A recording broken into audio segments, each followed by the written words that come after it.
بسم اللہ الرحمن الرحیم۔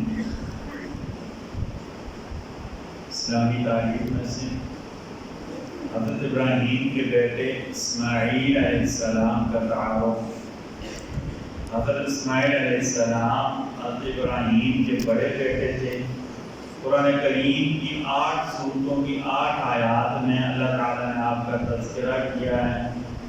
نبی کریم صلی اللہ علیہ وسلم اور عرب کے سب سے باعزت خاندان قریش کا تعلق آپ کی نسل سے ہے۔ پیدائش کے بعد حضرت ابراہیم اللہ تعالیٰ کے حکم کے مطابق انہیں ان کی والدہ کے ساتھ اللہ کے گھر بیت اللہ کے قریب چٹیل میدان میں چھوڑ گئے۔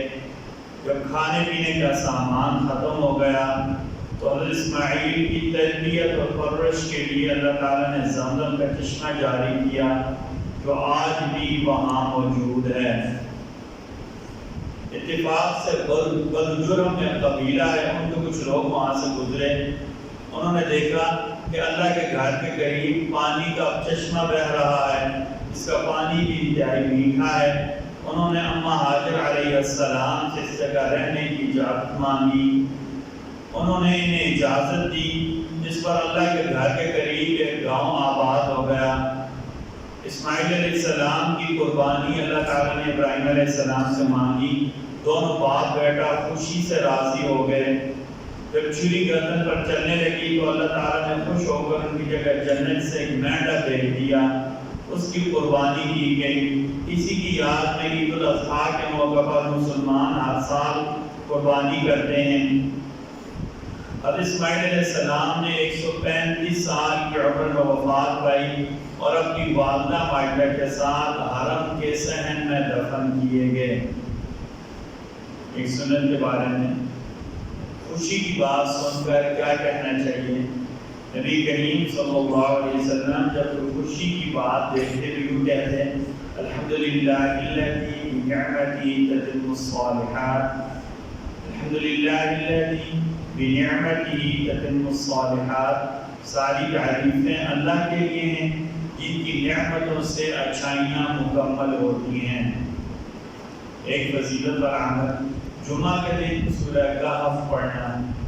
نبی کریم صلی اللہ علیہ وسلم نے فرمایا جو بندہ جمعہ کے دن سورہ کہف پڑھے گا اس جمعہ سے لے کر اگلے جمعہ تک اللہ تعالیٰ اس کو نور کے حالے میں گھیر لیں گے اور اس کے لیے نور چمکتا رہے گا۔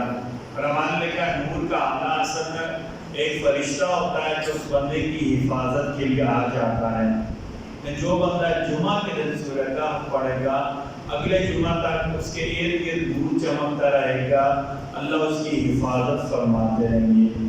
یہ حفاظت کا سب سے مضبوط ترین اور مؤثر ترین عمل ہے۔ جمعہ کے دن جمعہ کی نماز فجر کی نماز کے بعد سے لے کر مغرب کی اذان سے پہلے تک سورہ کہف پڑھنا۔ جمعہ کے دن فجر کی نماز کے بعد سے لے کر مغرب کی اذان سے پہلے تک سورہ کہف پڑھنا یہ حفاظت کا اور برکت کا مؤثر ترین اور مضبوط ترین عمل ہے۔ اللہ تعالیٰ ہم سب کو کہنے سننے سے زیادہ عمل کی توفیق عطا فرمائے۔ بسم اللہ الرحمن الرحیم۔ اس مسجد کے ماحول کی برکت سے، نیک لوگوں میں بیٹھنے کی برکت سے آپ ہمارے گناہ معاف فرما دیں، ہمارے گناہ کی پردہ پوشی فرما دیں، برائیوں سے ہماری حفاظت فرما دیں، رحمتک یا